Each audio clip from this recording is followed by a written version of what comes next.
하나님 말씀 같이 나누도록 하겠습니다. 창조를 이제 우리가 계속 배우고 있는데, 하나님의 창조를 우리가 짧게 좀 정의를 하자면, 그것은 질서와 조화를 세우는 일로 혼돈하고 무질서한 것들을 물리치는 거죠. 그러니까 혼돈하고 무질서한 곳에 질서와 조화를 세우는 겁니다. 그러니까 여러분들이 방을 정리할 때도 일정 기준이 있잖아요. 기준이 없다 그러면 정리가 안 되겠죠. 그걸 질서라 그럽니다. 보기 좋게 이렇게 군대 가면 군대 뭐 다 갔다 오셨겠지만 각을 이제 딱 옷을 정돈해 갖고 만든다 그러잖아요. 보면요, 어떻게 그렇게 했는지 고참들 보면은 진짜 옷인데 무슨 그 흐물흐물한 거를 어떻게 이렇게 각을 세우는지. 근데 뒤에 보니까 각 세우는 이라고 이게 이렇게 하여간 보면 되게 웃기긴 한데, 하여튼 그렇게 해서 좀 이렇게 조화롭게 만드는 거죠. 그렇게 해서 하나님께서 보시기에 좋았다. 그러니까 무질서하고 혼돈한 것을 질서와 조화로 이제 물리치고, 그렇게 틀을 만들어서 태초에 하나님께서 천지를 창조하시기 전의 상태를 주님께서 우리에게 제시를 하셨잖아요. 그게 뭐냐면 혼돈과 공허와 어둠이잖아요. 어둠. 그렇죠? 공허하다는 겁니다. 텅 비었다는 거죠. 그렇게 세워진 질서 가운데, 틀 가운데 채우는 일. 그게 하나님의 창조예요, 여러분. 하나님의 창조는 뭡니까? 빈 공간을 채우는 일이다. 풍성하게 하는 일이다. 그래서 여러분들 무질서와 공허, 허무, 우리 허무라 그러죠. 인생 살면서 우리가 무질서에, 허무에, 이게 다 어떤 마음이냐면 어두운 마음이에요. 이걸 그래서 우리가 총칭할 때 어둠이다 이렇게 칭하는, 어둠하면 그럼 무가치하구나, 무질서하구나, 공허하구나, 그러면 그게 이제 어둠이다. 약간은 이제 철학적 어떤 그런 표현인 거죠. 그냥 빛이 없는 상태, 깜깜하다 이 정도가 아니라, 어둠이라는 것은 다시 한번 말씀드리지만 무질서하고 그다음 뭡니까? 공허하다는 거예요. 인생 살면서 이렇게 혼란스럽지? 가닥을 모르겠네. 일을 이렇게 막 하려고 하는데 혼란스러워. 어떻게 기준을 잡아야 될지 몰라. 지금 마음이 어떻겠어요? 어둡겠죠? 이 가정 어떻게 하지? 이 직장 어떻게 하지? 교회 어떻게 하지? 실마리를 모르겠어. 어두운 거야, 어두운 거. 그리고 뭔가 이렇게 열심히 일은 했는데 채워지지를 않아. 마음에 만족이. 그래갖고 뭐 이거 제가 비유로 드릴 때, 월급날 딱 되면은 뭔가 이렇게 딱 남는 게 있어야 되는데, 이 카드 저 카드에서 다 빼놔가지고 열심히 일했는데도 불구하고 남는 게 없네. 그리고 뭐 돈이라는 게 남았어도 뭔가 이렇게 다른 사람들이 나를 다 그렇게 돈으로만 평가하는 것 같고, 뭐 성적이 좋아도 사람들이 인격적으로 뭔가 사랑을 느껴야 되는데 맨날 성적순으로 나를 점수 매기는 것 같고, 그래가지고 연예인들이 이렇게 인기와 명성을 한 몸에 받음에도 불구하고, 요새도 지금 난리도 아니잖아요. 무슨 뭐 주사위 뭐니 왜 그래요? 허탈하기 때문에 그래요. 허무하기 때문에. 채워지지 않으니까. 팬들의 사랑이 진짜 사랑이라면은 여러분들 얼마나 기쁘겠습니까? 근데 참 웃긴 게 뭐냐면, 어저께까지 막 난리를 치면서 뭐 하나 흠만 발견되면은 그냥 뒤돌아서는 게 사람들 마음 아니에요? 사람들 평가 아닙니까? 근데 우리가 인생을 살다 보면 그렇게 허물을 느끼게 되죠. 그럼 내 마음이 어떻다는 겁니까? 어둡다는 겁니다. 이 시대 사람들이 다 어둠 가운데 놓여져 있죠. 그쵸? 어떤 사람은 가닥을 모르겠어요. 앞길을 모르겠어요. 이러면서 이제 방황하면서 대도에서의 사람들이 마음이 어두워져 있고, 뭐 나름대로 길을 찾아서 열심히 분투하며 살았다고 하는 사람들은 노심초사하는 거예요. 그 위치에서 떨어질까봐. 사랑을 받지 못하니까 항상 어떤 우리가 인기나 높은 위치에서 많은 것들을 누리면 이면엔 어떻습니까? 늘 불안한 거죠. 나 이번에 실수해갖고 넘어지면 어떡하지? 잘못하면 어떡하지? 그리고 우리는요, 다 알잖아요. 실수하잖아요. 다 잘못하잖아요. 다 감추고 사는 것뿐 아니겠습니까? 그러니까 늘 들킬 것을 염려하면서 사는 게 무슨 평안이 있겠냔 말이에요. 그러니까 누구에게나 하나님의 빛이 필요하다. 하나님의 창조의 역사는 그때 6일 창조로 끝나는 것이 아니라 하나님의 지속적인 다스림으로 우리 가운데 임하는 것이다. 하나님의 창조는 한번 딱 그냥 이루어지고 나서 마치 이신론에 나오는 신들처럼 방관하고 방치하고, 야 만들어줬으니까 니들이 알아서 살아, 그게 아니라 지속적으로 빛을 비추는 거죠. 빛이 여러분들 지금 이렇게 켜져 있잖아요. 끄면 어떻게 될까요? 어두워지는 거 아니겠습니까? 그러니까 여기가 밝히려면 어떻게 지속적으로 빛을 비춰야 되는 거 아니겠어요? 형광등이 한 30분 정도 그냥 켜져 있다 꺼진다고 생각을 해서 깜깜할 거 아니에요. 하나님께 창조하셨어도 빛을 거두시면 그렇게 깜깜해지는 거죠. 그러니까 그 빛이 우리를 지속적으로 계속 어떻게 합니까? 비춰야 되는 것이다. 이것을 오늘 주님께서 우리에게 말씀하고 계십니다. 오늘은 하나님의 이 같은 창조에 관해서 나눌 건데, 먼저는 이제 질서를 세우는 일에 대해서 좀 우리가 나누려고 합니다.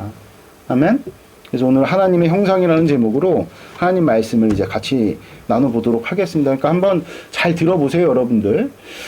먼저 이 말씀의 포문을 선지자 사무엘 이야기로 좀 시작을 하려고 합니다. 여러분들 선지자 사무엘 잘 아시죠? 그 스토리. 사울을 왕으로 세웠는데 사울이 하나님의 뜻에 부합하지 못해서 결국에는 영적으로 폐위당하죠. 그리고 하나님께서 다시 왕을 간택하겠다 해가지고 사무엘 선지자가 하나님의 부르심을 쫓아서 명령하심을 쫓아서 이새의 집을 찾아. 이새는 누굽니까? 다윗의 아버지죠. 이새에게는 8명의 아들이 있었어요. 그런데 그 이새는 이 사무엘에게 막내였던 다윗을 사무엘이 찾아왔을 때 아예 소개조차 시키지 않았어요. 물론 이새가 사무엘이 왜 왔는지는 잘 몰라요. 근데 아들들을 보자고 하니까 뭔가 중요한 일이겠구나 싶어가지고 아들들을 불러 모았던 것 같습니다. 그러니까 뭐 당시에 이제 사무엘은 선지자이긴 했지만 여러 어떤 전쟁에 주도적으로 참여를 했던, 그 정치에 참여를 했던 신정일치의 시대에 있기 때문에 뭐 왕보다도 어떤 맥락에서 보면은 더 권위가 있었죠. 그러니까 이 같은 사무엘이 와갖고 아들들을, 그리고 당시에는 항상 늘 전쟁 중이었잖아요. 전쟁 중. 그래갖고 뭐 군사를 소집하려고 온 건가? 뭐 그런 생각을 했을 수도 있고요.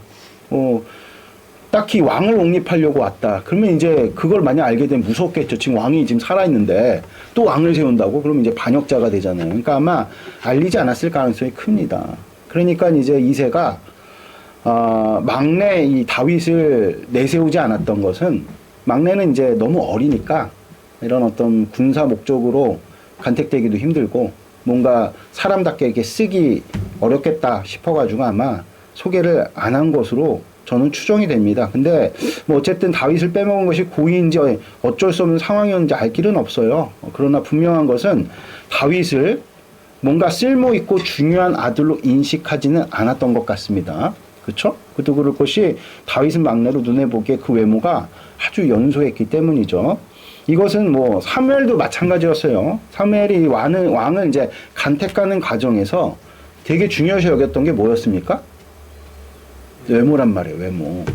외모. 그래서 그 첫째 아들 엘리압을 딱 보니까 아주 그냥 풍채가 건장하고 아주 멋있어요.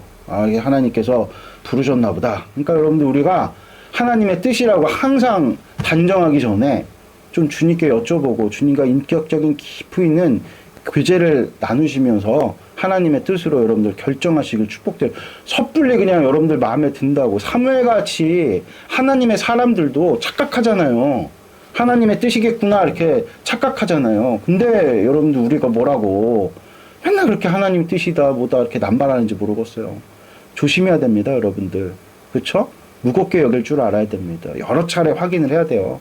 그래서 이 사무엘 선지자가 그 엘리압을 보고 하나님께서 보내셨나 봐. 이렇게 했는데 즉시 하나님의 음성이 딱 들려와서 뭐라고 말씀하십니까? 사무엘상 16장 17절 우리 같이 한번 읽도록 하겠습니다. 7절. 사무엘상 16장 7절 같이 읽겠습니다.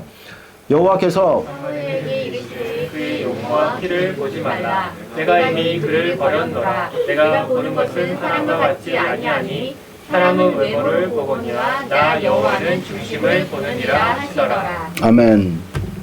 그러니까 주님께서 뭐라고 말씀하시느냐?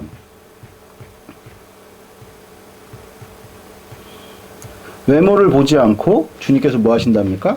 중심을 보신다.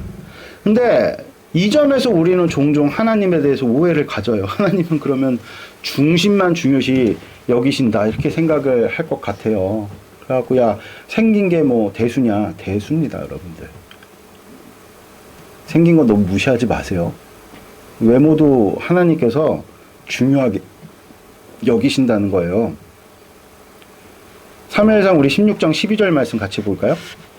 같이 읽겠습니다. 시작. 이에 사람을 보내어 그를 데려오매 그의 빛이 붉고 눈이 빼어나고 얼굴이 아름답다더라. 여호와께서 이르시되 이가 그니 일어나 기름을 부으라 하는지라. 이게 다윗을 묘사한 내용이거든요. 여기 보면은 다윗도 그 용모가 어떻습니까? 아름답다고 지금 말씀하고 있어요. 그렇죠?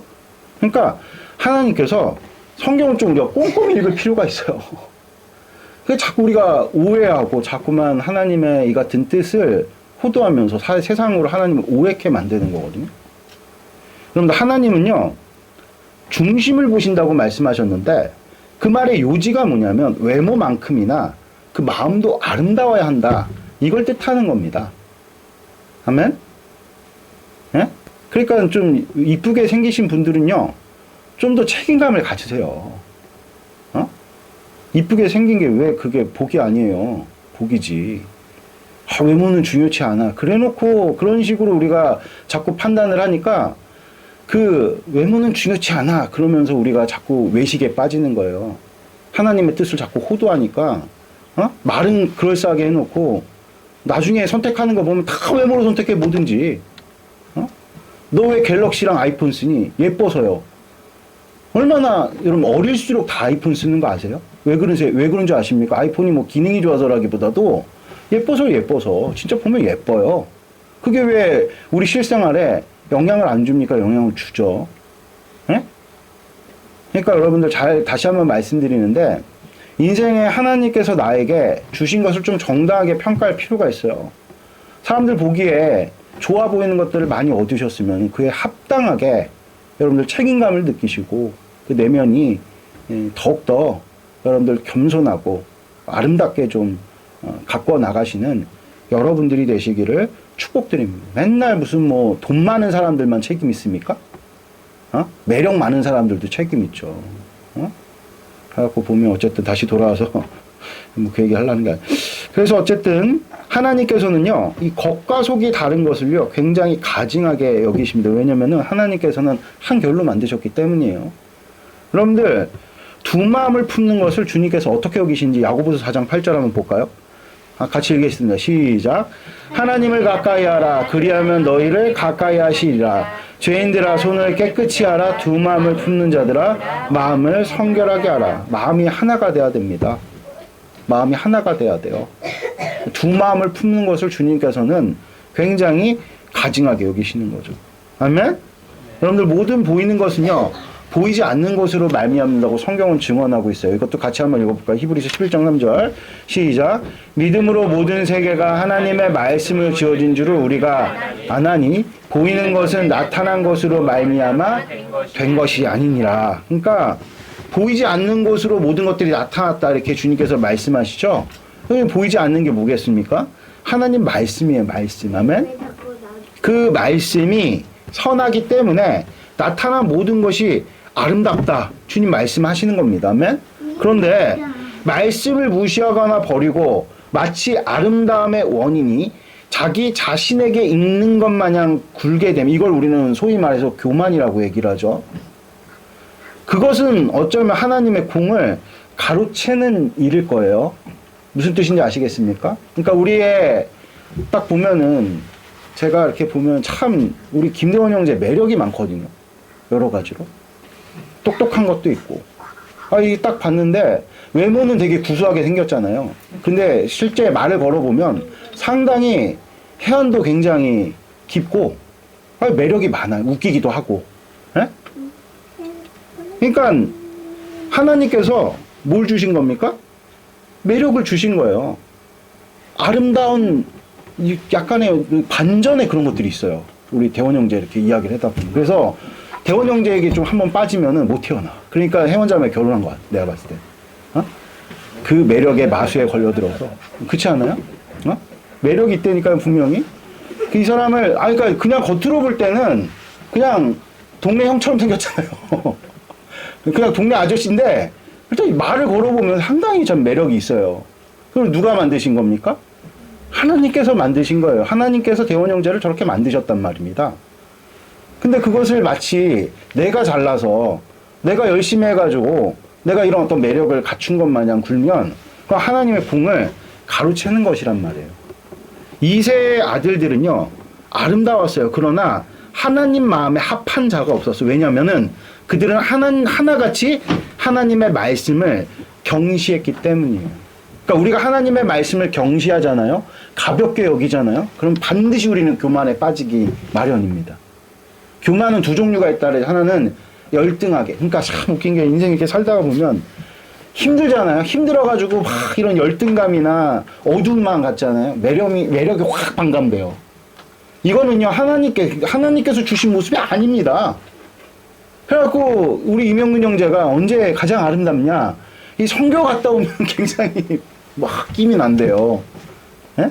근데, 하나님의 은혜로 막 전도하고 막 이러면은 진짜 사람들이 그때 이명근 형제가 참 진짜 너무 아름답다 이런 평가들이 많이 있거든요. 근데 그렇게 하나님의 사명 감당하지 않고 그냥 세상 가운데 뭐 하나 패소해가지고 예? 가장 매력이 없어. 내가 볼 때는 얼마 전에도 나한테 재판 하나 줬다고 목사님들 다 때려치우고 싶어요. 전 매력이 없어요. 정말 매력이 없어. 하나님께서 아주 매력적으로 우리를 만드셨는데 내가 나를 그런 식으로 평가하는 거야. 재판 하나 줬다고 뭐 인생 망합니까? 예? 재판 하나 줬다고 무슨 뭐 원래 가지고 있었던 매력과 하나님께서 매기신 위치가 달라지나요? 절대 그렇지 않잖아요. 근데 우리의 마음이 어두워지면 그렇게 사람이 매력이 반감돼요. 그러니까 열등감은요, 교만입니다. 우리를 향한 하나님의 뜻을 왜곡하는 거예요. 제가 그래갖고, 제가 왜 이렇게 이명근 형제 약간 공격하는 줄 아세요? 제가 조금만 이렇게 강단에서 힘없이 이렇게 설교하잖아요. 그럼 바로 문자 와요. 목사님 오늘 좀 힘이 없어지셨던 것 같아요. 근데 내가 이렇게 강단에서 뭔가 좀 힘없게 이렇게 설교를 하게 되는 경우들이 이제 두 가지 종류가 있는데, 하나는 몸이 좀 아플 때가, 그럴 때가 있고, 또 한 가지는 이제 마음이 어두워질 때. 그래서 기가 막히게, 죄송합니다. 제가 그걸 어떻게 알아챘을까. 그러니까, 김영훈 목사로서 가지고 있는 어떤 그런 매력, 아름다움, 그런 것들을 뿜어내려면 마음이 어떻게 되겠습니까? 밝아야겠죠. 근데 너무 또 밝아가지고 너무 잘난 맛에, 자기 잘난 맛에 그냥 막 교만하면 또 정말 재수가 없겠죠, 여러분들. 그래서 여러분들, 하나님께서 우리에게 비치시는 적절한 빛으로 우리의 어떤 그런, 하나님께서, 원래 지으신 모습들이 살아나야 됩니다. 나타나야 되는 거예요. 그게 하나님의 복되신 뜻인데, 그러한 일들이 언제 일어나느냐? 하나님의 약속의 말씀을 우리가 무겁게 받아들일 때. 아멘? 우리를 누가 제일 잘하십니까? 하나님이 제일 잘하시죠. 할렐루야? 우리가 무엇으로 지어졌습니까? 하나님의 말씀으로 지어진 거예요. 그걸 정직하게 우리가 인정하고 고백할 때, 여러분들 우리는 성경에서 말씀하고 있는, 그래서 다윗이 보면 굉장히, 우리가 다윗을 본 적은 없지만 딱 봐도 매력적이잖아요. 왜 그런지 아세요? 모든 성경을 통틀어가지고 다윗이 가장 매력적인 것 같거든요. 실제 그래갖고 다비드상이 항상 보면 제일 멋있잖아요. 이렇게 매력적인 다윗의 어떤 면모를 우리가 보게 되는 것은 그 마음이 누구와 합했기 때문입니까? 하나님과 합했기 때문이에요. 이게 여러분들 외모와 그 내면이 일치된 상태인 겁니다. 아멘? 그러니까 이 다윗의 형들이 굉장히 수려한 외모를 가졌지만 문제는 뭐냐면 하나님 말씀을 경시했고 중요시 여기지 않았다는 겁니다. 우선적 가치로 생각하지 않았다는 거죠. 옛날에 제 고등부 때 최정환이라는 친구가, 제가 고등부가 하도 오래돼갖고 이름은 다 까먹는데 걔는 안 까먹어. 걔가 나한테 와갖고 질문을 하는데 몇 차례 얘기를 했는데, 목사님 잠언서 100번 읽으면 미남돼요? 나한테 그러는 거예요. 근데 걔가 좀 이렇게 부유했거든요. 곰돌이 푸처럼 생겼던 아이인데, 그래서 제가 이렇게 얘기했죠. 당시에 너무 순수하잖아요. 야, 당연하지. 100번 읽어. 그러면 너 진짜 잘생겨질 수 있어. 실제 진짜 100번 읽었어. 그리고 제가 이제 고등부 졸업하고 대학부에서 만났거든요. 애가 살이 확 빠지니까 완전 미남도 이런 미남이 없어요. 저는 그 말씀의 어떤 효과라고 믿어 의심치 않습니다. 아멘? 하나님의 약속의 말씀을 여러분들이 빛으로 충만히 채우시는 복된 은혜가 있길 바랍니다. 그러니까 하나님께서 중심을 보겠다고 말씀하신 거는요, 단지 착한 내면을 지시하는 게 아니에요. 착한 마음을 지시하는 것이 아니라 하나님의 말씀을 경외하는 것을 의미하는 겁니다. 아멘? 잠언서에는 다음과 같은 말씀이 있습니다. 우리 같이 잠언서 9장 10절 같이 읽을게요. 없네요. 없어요. 잠언서 9장 10절 한번 찾아보세요, 여러분들. 아, 맞아요. 이거 제가 빠뜨렸어. 9장 10절. 같이 읽도록 하겠습니다. 그 구약성경 920페이지입니다. 같이 읽겠습니다. 시작. 여호와를 경외하는 것이 지혜의 근본이요 거룩하신 자를 아는 것이 명철이니라. 아멘. 이 지혜의 근본이 뭐라고 얘기합니까? 여호와를 경외하는 것이고 명철은 곧 그를 아는 것이라고 말씀하죠. 아멘.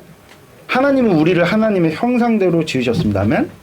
그러면 응당 우리는요 하나님이 누구이신지 이 땅에 나타낼 의무가 있는 거예요. 아멘.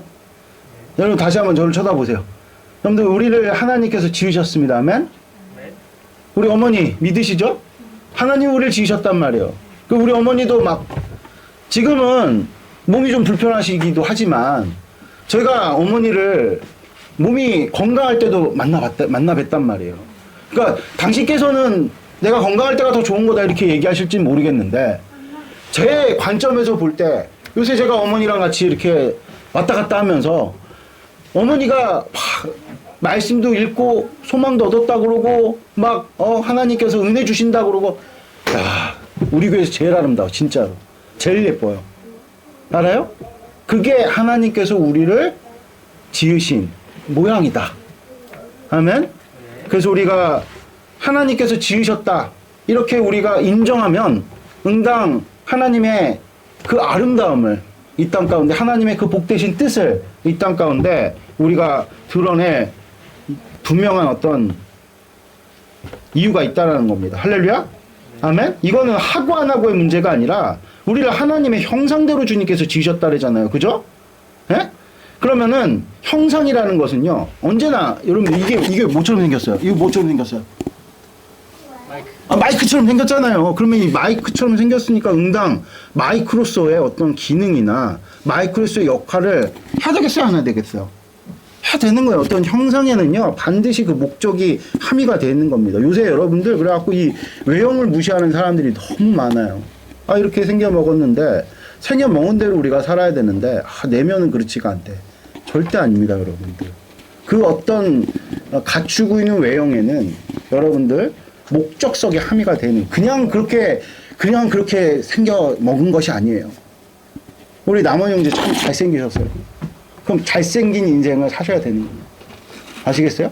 저처럼 살면 안 된단 말이에요. 남원 형제. 예? 그래서 남원 형제 참 요새 하여튼 옷 입는 것도 참 멋있게 입고 다니시고 막 그런. 어쨌든 다 이렇게 생겨 먹은 만큼 우리가 살아야 된다. 외형을 무시해서는 안 된다는 겁니다. 그러므로 우리가 사람처럼 생겼으면 어떻게 살아야 되겠습니까? 사람답게 사는 것이 하나님의 뜻입니다. 아멘? 그러면 사람답게 사는 거, 이게 이제 하나님 형상인데요. 하나님 형상답게 사는 것이 무엇이냐? 그것을 오늘 본문에서 확실하게 못 박혀서 우리에게 알려준다. 같이 한번 읽어볼까요, 우리? 창세기 1장 28절입니다. 같이 읽겠습니다. 시작. 하나님이 그들에게 복을 주시며 하나님이 그들에게 이르시되 생육하고 번성하여 땅에 충만하라. 땅을 정복하라. 바다의 물고기와 하늘의 새와 땅에 움직이는 모든 생물을 다스리라 하시니라. 아멘. 그러니까 오늘 주님께서 분명하게 말씀하시는데 생육번성 충만하라는 거예요. 이유는 땅을 정복해야 되기 때문입니다. 아멘. 그러니까 여러분들 우리가 잘 생각해야 될 게 뭐냐면 우리가 생육하기를 원하고 번성하기를 원하잖아요. 우리가 다 이렇게 뭔가 일을 하면은 잘 되기를 바라잖아요. 왜 잘 돼야 되느냐? 근데 여기에 대해서는 너무 얕아. 그래야 뭐 편리하니까요. 그래야 내가 편안하니까요. 그래야 내가 많은 것들을 누리니까요. 그러니까 그래야 내가 행복하니까. 이 정도 수준으로만 우리가 이야기하는 경우들이 왕왕 있어요. 그래갖고 진짜 재벌들한테 가서 돈 이렇게 많이 벌어서 뭐 하세요? 이렇게 물어보면은 거기에 무슨 답변을 하는지를 우리가 유의미한 어떤 답변을 들을 수 있을까?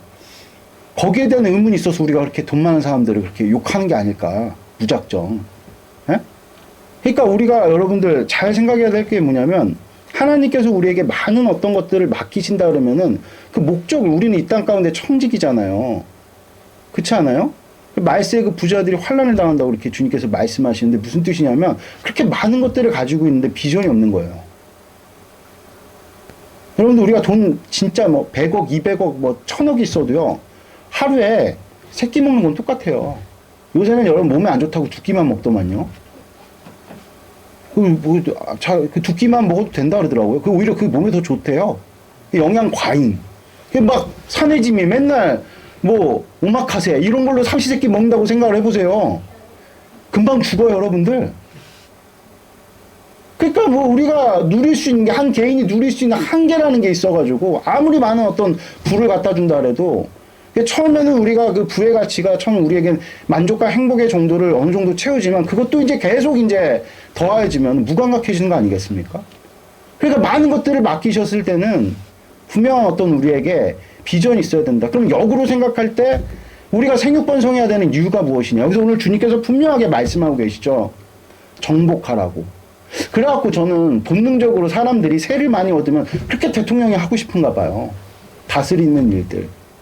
그렇죠? 여기 정복하다라는 동사의 히브리어 원어는요. 강제로 억압하다라는 그런 뜻인데요. 그러나 이 명령은 죄가 있기 전에 주어진 것으로 이것은요. 우리가 재해석해야 됩니다. 어떻게 재해석해야 되냐면 혼돈의 가능성을 억제하고 그러니까 하나님 창조하셨잖아요. 그러니까 다시 혼돈해질 가능성이 있는 겁니까? 없는 겁니까? 있죠. 그러니까 너희는 세상에 빛이 되라. 빛을 비칠 때 혼돈이 떠나간다 그랬잖아요. 그러니까 여기에서 정복하라는 단어는 그 혼돈의 가능성을 억제하고 창조의 질서를 안정적으로 유지, 확장하는 제압 정도로 재해석돼야 된다는 거예요. 요거와 가장 우리가 죄인이면서 결을 같이 하면서 요거랑 가장 유사한 단어가 경영하다입니다. 경영하다. 경영하다. 그러니까 경영하다라는 동사와 비슷한 의미를 갖는 거죠. 그러니까 그 뒤에 이제 다스리라고 나오잖아요. 이 다스리려는 것도 이런 맥락에서 이해를 해야 된다는 거. 우리는요, 하나님께서 아름답게 창조하신 이 세상을 어떻게 해야 됩니까? 잘 경영해야 되는 거. 그러니까 구체적으로 나의 인생을 잘 경영하고 다스려야 한다는 겁니다. 그러므로 우리가 다스리는 것을 경영하는 것과 동일선상에서 생각한다면, 여러분 경영이 뭡니까? 경영이요. 경영이 본디 경영이라는 것은 관계를 설계하고 유지하는 활동 이렇게 정의해도 될까요? 경영 그런 거잖아요, 여러분들. 잘 경영한다. 우리가 기술 지식이 많아도 산수 지식이 많아도 뭐 여러 가지 무슨 뭐 화학 지식이 여러 과학 지식이 많아도 여러 가지 무슨 뭐 우리가 학교에서 배운 일들이 배운 어떤 공부가 깊어도 그걸 가지고 관계하지 못하면은 열매가 그만큼 적죠. 그런 사람들 경영자 마인드가 없는 사람들이라고 얘기하지 않습니까? 경영한다면 가신 게 좋으래도 많은 것들과 관계하면서 많은 대상들과 관계하면서 어떤 일을 하더라도 효율을 극대화하고 이익을 극대화하는 그 경영 잘한다는 소리 듣는 거 아니겠습니까? 이 경영 그래서 핵심이 뭐냐? 관계. 그러므로 다스림의 핵심은요. 좋은 관계를 맺고 그것을 유지하는 겁니다. 정확히 하나님께서는 우리를 그렇게 다스리시죠. 할렐루야. 그러므로 먼저 우리를 주님께서는 어떻게 하시길 원하십니까? 우리를 그렇게 경영하신다잖아요. 그렇게 우리를 다스리신다 그러잖아요. 그럼 다스림, 경영의 핵심이 뭐라 해요? 관계. 관계하려면 뭐 해야 됩니까? 만나야 될 거 아니에요. 옛날에 어떤 대통령이 비판을 많이 받았었어요. 자꾸만 서면으로만 보고를 받는다고. 그게 한번 언론에 등장하면서 많은 사람들이 막 비판을 했거든요. 얼굴 보고 대면해야죠. 그게 경영의 핵심인데, 그렇지 않나요? 경영이 그런 거 아닙니까, 여러분들? 아니, 그러면은 대통령이 경영자인데 경영하지 말아야지. 그 서면으로 할 것 같으면은. 관계를 해야 될 거 아니에요, 관계를. 그래갖고 대통령들이 제일 많이 욕먹는 게 소통 안 한다는 그 욕을 제일 많이 먹잖아요. 경영자 마인드가 당연히 사람 많이 만나는 건데, 그죠? 광해. 그러면 우리는 먼저 하나님께서는 우리를 만나기를 원하세요. 우리 신앙생활의 모든 의식이 뭐냐? 하나님과의 관계를 맺는 것에 집중되어 있다는 것. 예배를 드리는 것, 말씀을 묵상하는 것, 그리고 기도를 드리는 것은 하나님과의 올바른 관계를 위한 방편입니다. 아멘? 네. 그럴 때 하나님의 각종 좋은 것이 그 관계를 통해 우리에게 흘러오는 것이죠. 그러면 우리는 우리가 다스려야 될 대상에 그 좋은 것들을 흘려보내게 돼 있다는 거예요. 뭘 가진 게 있어야 흘려보낼 거 아닙니까, 여러분들? 아멘? 뭔가 우리가 관계를 하려고 해도 뭐 주도권이 있고 그래야지. 안 그러면 오해하잖아요. 아, 이명호 이제 저 좀 만납시다는 맨날 밥 사달라 그러는 사람이 만나자 그래, 얘기를 해. 그럼 만나고 싶겠습니까? 그럼 만나주지를 않잖아요, 얘. 그렇지 않아요? 우리 각종 좋은 것들. 여러분, 하나님께서 많은 은혜를 받으신 여러분 되실 축복드립니다. 아, 그래야 우리가 관계가 열릴 거 아니에요. 맨날 결핍이고, 맨날 고난이고, 맨날 뭐 힘들고, 누군가의 도움을 받아야 되고, 이런 정황과 상황 가운데 우리가 계속 놓여만 있다 그러면은, 누가 우리를 만날라 그러겠냔 말이에요. 우리 주님 우리를 풍성하게 하시는 주님이신 줄을 믿습니다. 할렐루야. 아멘. 여러분, 예배를 다시 한번 말씀드리는데, 신앙의 모든 행위는 하나님과 올바른 관계를 위한 방편입니다. 할렐루야. 예. 근데 문제는 뭐냐? 하나님과 우리 사이의 관계가 훼손되었다는 거죠. 원인은 무엇입니까? 인간이 범한 죄 때문이에요. 씻을 수 없는 죄를 졌기 때문에 하나님과 우리 사이는 완전히 이제 틀어져 버렸단 말이에요. 우리도 그러니까 그런 이해를 위해서 하나님께서 때로는 이런 손절이라는 상황들을 우리에게 만드시는 것 같습니다. 아무리 다시 관계를 맺어보려고 해도 어려워요. 손절 상태. 이게 한번 단절된 관계가 다시 회복되는 거 너무너무 어렵습니다. 저는 옛날에 그냥 순진한 마음 다 되지. 그러니까 최대한 좋은 관계를 유지하려고 애쓰신 여러분들 축복드립니다. 훼손된 관계는 다시 복구되는 것이 너무나도 어렵습니다. 그러니까 거의 인간 대 인간으로서 훼손된 관계에 복구하는 거는 정말 그것도 어려운 일인데, 하나님과 우리 사이에 단절된 관계를 우리 측에서 여러분들 회복할 수 있겠습니까? 회복이 안 되죠. 솔직히 지금 우리 교회 가운데서도 저랑 좀 소원하신 분들 계시잖아요. 풀고 싶은 마음 없으십니까? 저도 있어요. 근데 어려워요. 회복하는 것이, 다시 친밀해지는 것이 쉽지가 않습니다. 그래서 이명경 형제님 좀 이제 소원한 관계 좀 다 푸시고 좀 이렇게 화해 좀 하세요. 말이 쉽지. 그거 한번 해보려고 해보세요. 어렵습니다. 뭐 한다고 해서 받아준다는 보장도 없고요. 그걸 하기까지의 두려움을 이길 재간도 없습니다. 인간 그런 존재예요. 손절 상태로, 단절된 상태로 사는 그런 경우들이 얼마나 많이 있습니까? 하나님에 대해서는 당연히 더 그렇겠죠. 그래서 하나님께서 우리에게 누굴 보내십니까? 예수님을 보내셨다는 겁니다. 다시 말해서 예수님을 보내셨다. 그래서 우리는 예수님 믿게 되었죠. 예수님 믿는 것이 뭡니까? 예수님께서 흘리신 보혈이 우리가 하나님께 지은 모든 죄를 사하셨다는 것을 믿는 것이고, 근데 여기까지는 모두가 좀 잘 알고 있는 것 같습니다. 그런데 그 결과가 무엇인지를 사람들이 잘 관심을 두지 않는 것 같아요. 그래갖고 주님께서 우리에게 주신 믿음을 어디다 써야 할지를 모르는 것 같습니다. 예수님의 십자가 보혈이 우리 죄를 사한 것은요, 궁극적으로 목적이 있어요. 근데 그것은, 그 목적을 사람들이 뭐라고 착각들을 많이 하냐면, 죽어가지고 가는 천국 입성의 티켓 정도로만 인식을 한단 말이에요. 예수님의 그 십자가 희생을. 그것을 천국 가는 어떤 가치로만 규정을 하는데, 아니라는 말이에요. 그것은 단지 죽어서 천국 입성 티켓으로 예수님의 그 십자가 희생이 가치 있는 것이 아니라, 그 오해. 진짜 가치는 예수님의 십자가 희생으로 말미암아 죄로 단절된 하나님과의 관계가 회복되는 겁니다. 믿음을 누구한테 써야 됩니까? 하나님께 그러니까 우리는 이제 이전까지 하나님과 손절이었는데 다시 회복이 된 거예요. 예전에 제가 박수영 목사 살아있을 때, 이분이 자꾸만, 나는 이제 컴퓨터에 대해서 그렇게까지 깊이 관심이 없는데, 옆에서 가지 마, 좀 귀찮게 하면서, 맥북이 그렇게 좋다고, 꼭 사시라고. 나는 그거 쓸 줄도 모르고, 그거, 뭐 좋아도 그거. 그래서 이제 막 계속 거부를 하다가 한 가지 딱 이제 나한테 설득할 만한 말을 딱 주는, 맥북은 고장이 안 난대. 제가 그때 삼성 노트북을 쓰고 있었는데, 막 1, 2년 썼더니 자꾸 고장나고 메인보드 나가고 막 짜증나고 있는 터라, 진짜 고장 안 나요? 그랬더니 고장나도 막 이 AS가 빵빵하대. 막 그렇게 꼬셔가지고, 그리고 뭐 산지 한 달만 딱 써보고 그거를 다시 반납할 수도 있대. 진짜냐고. 그래갖고 제가 그러면 당신만 믿고 내가 사겠다고. 알았다고. 그래서 진짜 딱 사가지고 한 달 동안 뭐 열심히 모두 깔아줘 다 가져갖고 아 이런 세계가 있냐 막 그랬는데 딱 보증기간 끝난 그 한 달이 지나자마자 싸웠어요. 그리고 1년 동안 얘기를 안 했어. 그랬더니 이제 맥북이 이게 어떻게 써야 될지 저는 이제 너무 제한된 기능으로만 이렇게 쓰다가 너무 답답해가지고 아니 그냥 내가 알려니 죽겠다 해가지고 그때 이제 제가 어디 사이트 들어가고 막 배워가지고 쓰느라고 하여튼 고생 진짜 많이 했거든요. 제가 왜 이런 예화를 드리냐면 관계가 풍성하면은 관계가 단절되지 않으면 그 사람의 지식이 내 지식이거든요. 그래갖고 제 안에 깔려있던 이 박수영 목사가 사놓은 앱 그거 공유할 수가 있었어 그때는. 뭐 지금도 되는지 모르겠는데 그거 막 공유하면서 성경 프로그램도 다 쓰고 뭐 로고스 한 200만 원 주고 샀다는데 그 사람 아이디 들어와서 다 쓰고 그랬는데 딱 손절되니까 이제 그게 다 사라진 거예요. 모든 메리트가 다 사라진 거예요.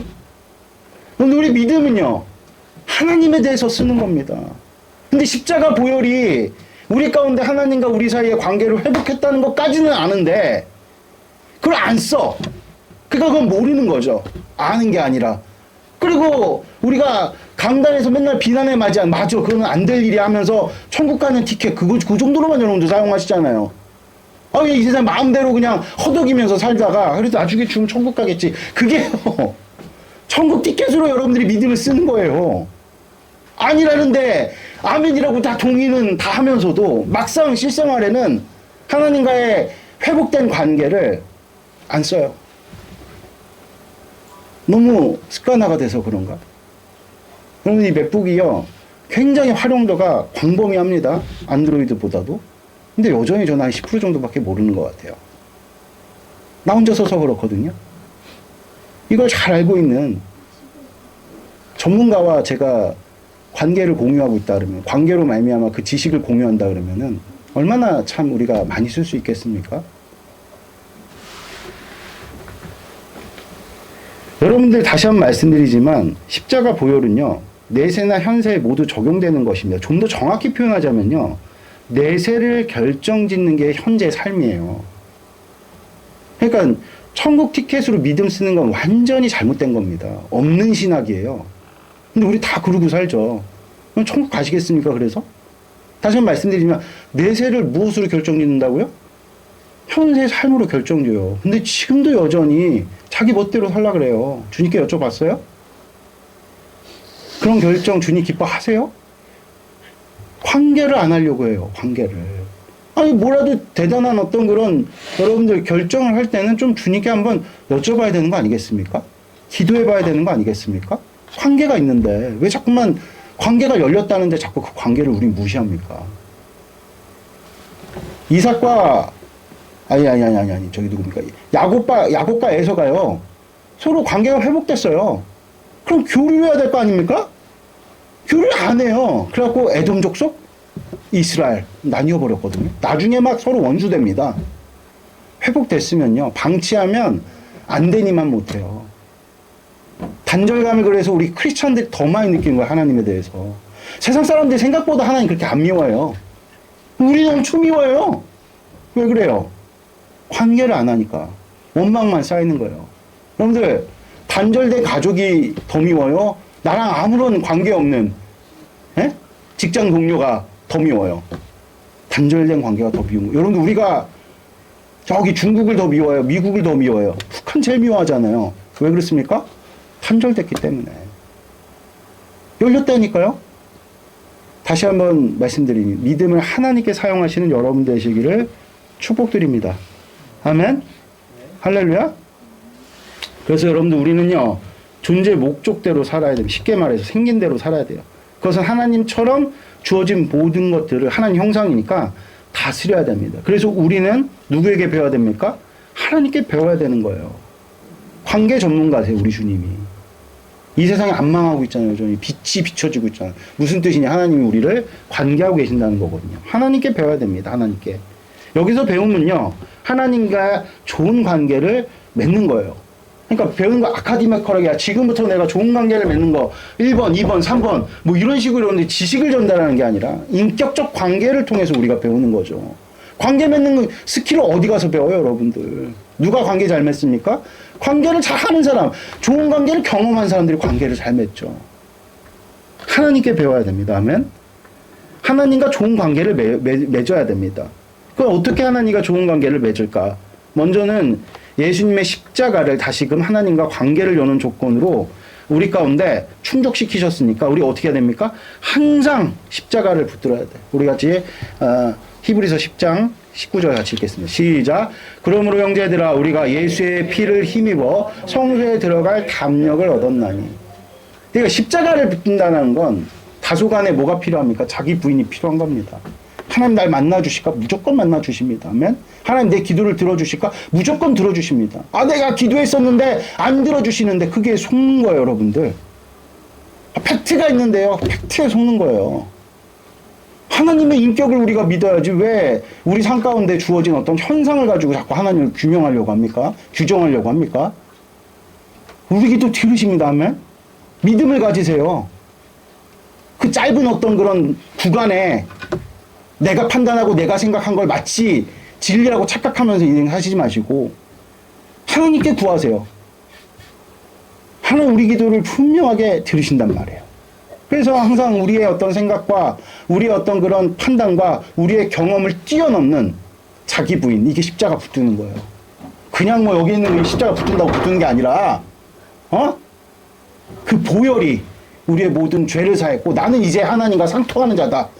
아, 나 어저께 죄 졌잖아. 우리 양식 가운데 악한 마귀가 혹은 다른 사람이 우리를 정죄한단 말이야. 너 죄 졌잖아. 너 죄인이자. 이게 무슨 뜻인지 아세요? 우리가 왜 죄에 대해서 사업하면 안 되냐면 실제 어저께 내가 간음을 했어도 실제 내가 어저께 살인을 저질렀어도 예수님의 십자가 보혈을 붙들었다는 얘기는 하나님과 우리 사이의 관계가 지금 보존됐다는 의미인 거예요.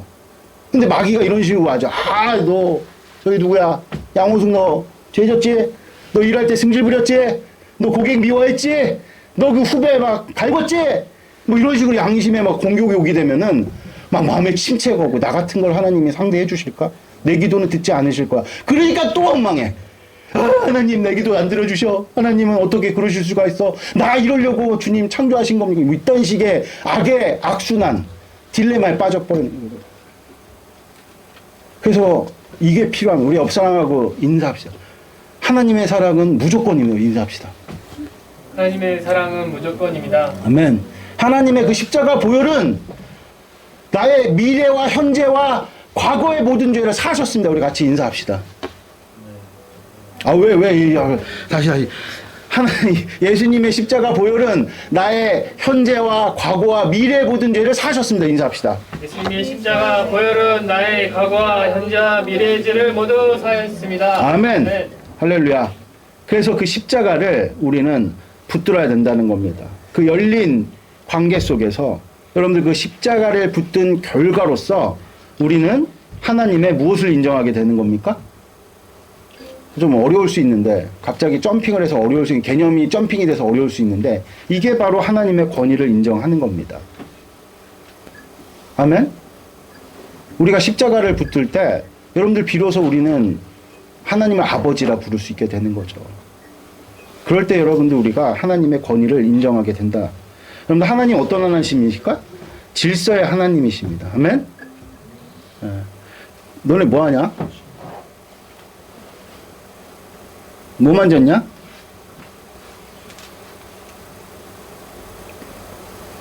아, 그래.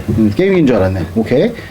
그래, 그럴 수 있어. 어쨌든 그래서 그 하나님은 질서의 하나님이시기 때문에 이 세상의 모든 것이 외형을 유지하는 것에는 모종의 질서가 있고 그것이 유지되기 때문이에요.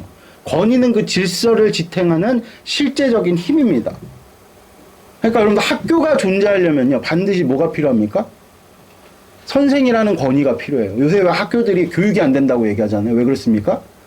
학교의 핵심 가치가 가르침이고 그 가르침은 권위를 통해서 이루어지는데 그 권위가 다 무너져 버린 겁니다. 그러니까 무질서해진 거예요. 학교 보내도 선생님들이 힘이 없다고 느껴지니까 엄마들이 학교에서 가르침이 이루어진다고 생각들을 안 해요. 그리고 어디로 보내죠? 오히려 학원으로 보내잖아요. 사교육들을 그렇게 없애려고 애를 쓰면서 왜 이렇게 모든 세태는 이렇게 권위를 무너뜨리는 쪽으로 가는지 잘 모르겠는데 어쨌든 그렇다는 거예요. 그래서 이 권위를 인정하는 것은 이 관계의 시작이라고 할 수가 있겠습니다. 작금의 시대가 평등을 많이 강조를 하죠. 그러다 보니까 권위가 약해지는 것을 보게 돼요. 심지어 권위가 심각하게 훼손되는 것을 보게 됩니다. 권위를 남용해서 관계를 왜곡시키는 것은 문제지만 권위를 무너뜨리는 것은 아예 관계를 파괴하는. 그러니까 여러분 우리가 십자가를 딱 붙들고 하나님과 관계가 열렸다는 사실을 인식하면서 여러분들 가장 먼저 우리가 해야 될 게 뭐냐면 하나님의 권위를 인정해 드리는 거예요. 하나님의 하나님 되심을 인정하는 거. 그게 관계에 맞는 첫걸음인 거야. 그게 뭡니까? 하나님과 나 사이에 질서를 세우는 일입니다. 쉽게 얘기해서 주님께서 뭐라고 말씀하셨냐? 아담과 하와를 딱 창조해 주시고 야 너희들 선악과 먹지 마라. 이게 뭡니까? 하나님이 명령하신 것이고 그것을 인간 측에서 복종하는 거예요. 질서를 세우는 거예요. 질서를. 왜 다윗이 마음에 합한 자가 됐습니까? 하나님의 약속의 말씀을 무겁게 여겼기 때문이에요. 그거는 그가 율법주의자로서 율법을 그렇게 지키려고 애를 썼다는 차원보다도 하나님의 하나님 되심에 하나님의 그 권위를 인정한 거예요. 무슨 얘기인지 아시겠습니까? 우리가 목사의 권위를 딱 인정한다. 라는 어떤 성도가 있다고 칩시다. 그럼 목사가 그 마음이 어떨까? 흡족하죠. 뭔가 목사로서 상대할 수 있단 말이에요. 근데 목사의 권위를 하나도 인정하지 않아. 야, 그래도 이 김대원 형제님의 상 가운데 하나님이 계십니다. 목사가 뭘 알아? 이렇게 나오면 저 무슨 말을 할 수 있겠습니까? 아, 그리고 목사님이 하나님 말씀을 대언하시는 분이시죠. 뭔가, 그래, 저보다 기도 많이 하시고, 그래도 저보다 말씀도 많이 보시니까, 뭔가 그래도 하나님 뜻을 더 잘 알겠죠. 이렇게 권위를 인정하게 이해하게 되는 거 아니겠습니까? 관계를 하려면 권위가 존중받아야 되고, 존중되어야 하는 겁니다. 질서 없는 관계는 조화를 이루지 못하죠. 여러분들 그래가지고 동성혼을 반대하는 것은요. 그것은 애초에 존재론적으로 관계가 성립될 수가 없는 거예요. 성적 권위를 무시한 겁니다. 아세요? 여자는 여자다움이 있고요. 남자는 남자다움이 있어요. 그걸 존중하는 게 우리의 존재에 부여된 권위를 존중하는 거예요. 간혹가다 우리 아내가 물을 따달라 그래요. 여긴 손이 없어? 왜 나보러 따달라 그래? 여전히 약하잖아요. 실제 우리 아내 좀 손목이 약하기도 해요. 옛날에 그 조속가 나오셨는데 그걸 많이 해서 그런지 손목이 약하기도 하고. 약하면 힘센 남자가 도와줄 수 있는 거 아니겠습니까? 그게 상호 존중이죠. 물 따는 거는 이 완력을 쓰는 건 남자가 훨씬 더 유리해요. 근데 평등을 주장하면서 이제부터 여자들도 군대 가고 여자들도 총 들고 여자들도 똑같이 남자들처럼 무거운 거 들고 이렇게 얘기하면요 성적 권위가 무시되는 겁니다. 반대도 마찬가지죠. 남자들은 좀 섬세함이 떨어져요. 도와줘야 돼요. 여러분들 남자들 알아요? 얼마나 러프한지 몰라요. 그래서 돕는 배필이라고 그러잖아요. 남자의 어떤 그 남성의 성적 권위를 우리가 인정하게 될 때 관계가 성립되는 거예요. 그러니까 동성혼이 이게 말이 안 되는 겁니다. 동성혼 자체가 하나님의 창조 섭리를 완전하게 부인하는 겁니다.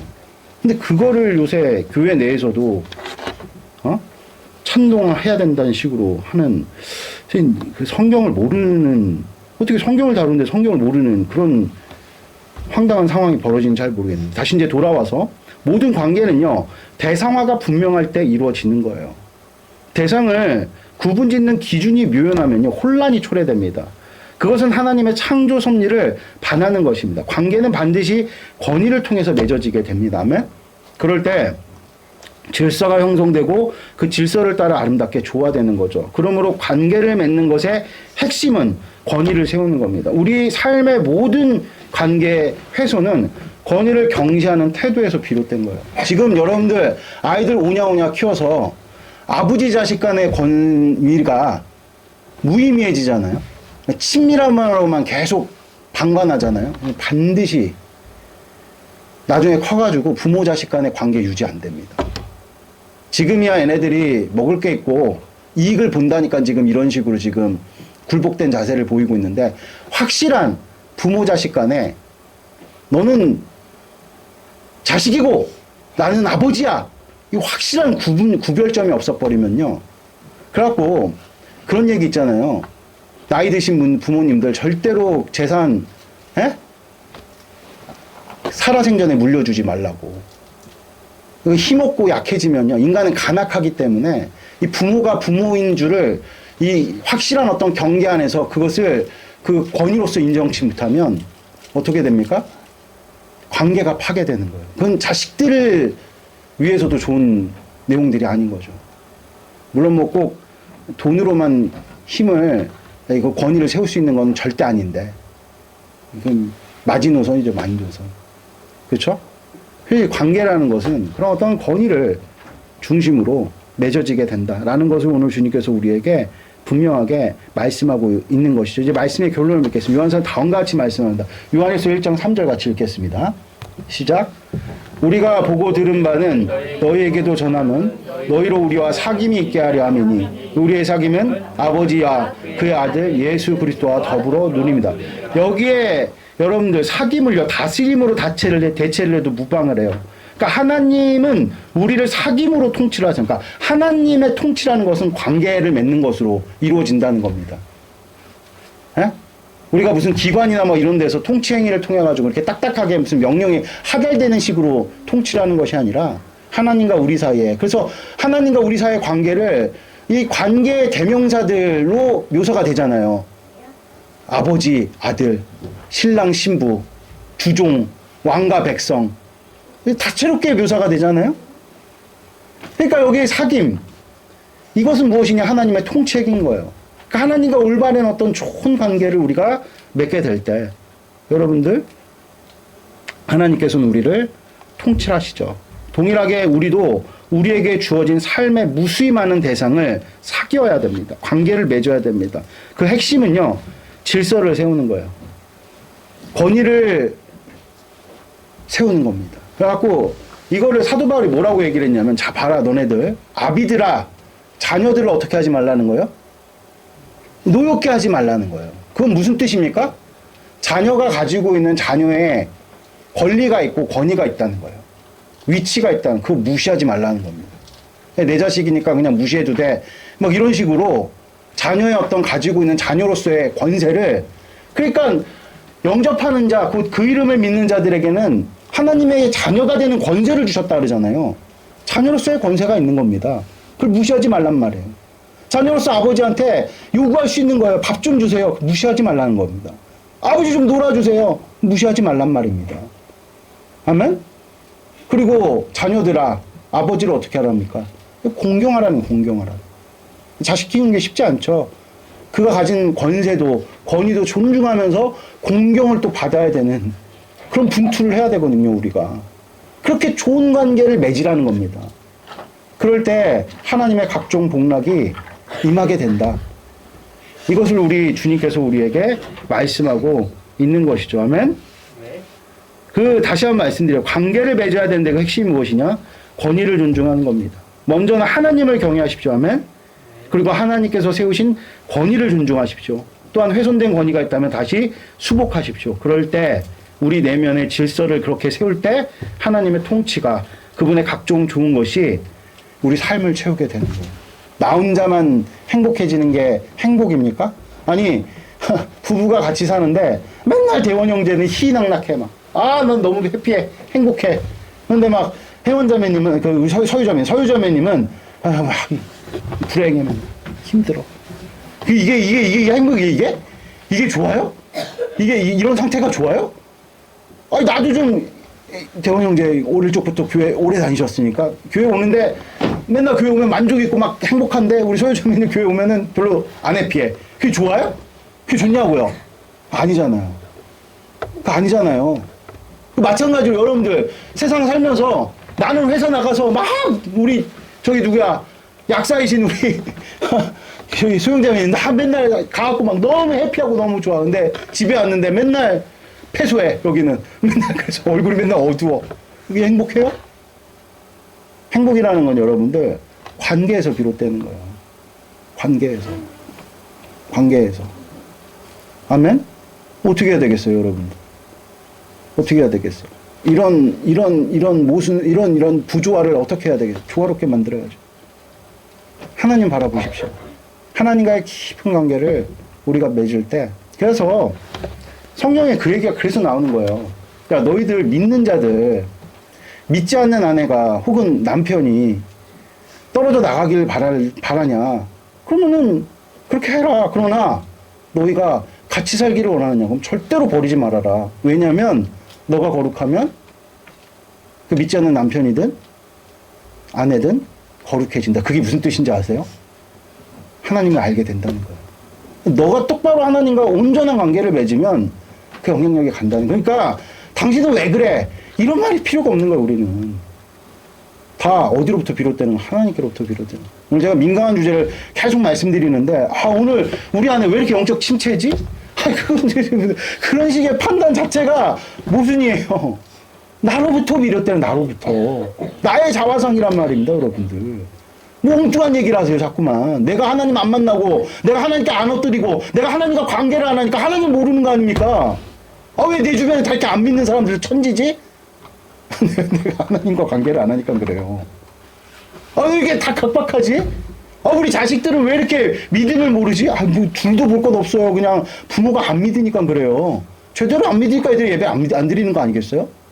강의 어딨냐? 예배 똑바로 드리자. 하나님과 관계하십시오. 하나님의 통치가 나를 완전히 변화시키고 내가 완전히 변하면 여러분들 응당 다 변하게 돼 있다. 오늘 설교가 좀 길었습니다. 기도하겠습니다. 하나님 아버지 감사합니다. 오늘 선포된 말씀 우리 가운데 이루셔서 정말 하나님과의 깊은 교제 속에서 하나님 누구신지를 깨달아 아버지 그 통치가 우리 삶 가운데 흘러가는 것에 부족함이 없도록, 그래서 우리가 사람답게 사는 것에 부족함이 없는 아버지 그런 복된 은혜를, 이 말씀을 우리 삶 가운데 이루어 주시옵소서. 감사합니다. 부활의 주님 되신 예수님의 이름으로 기도드렸습니다. 아멘.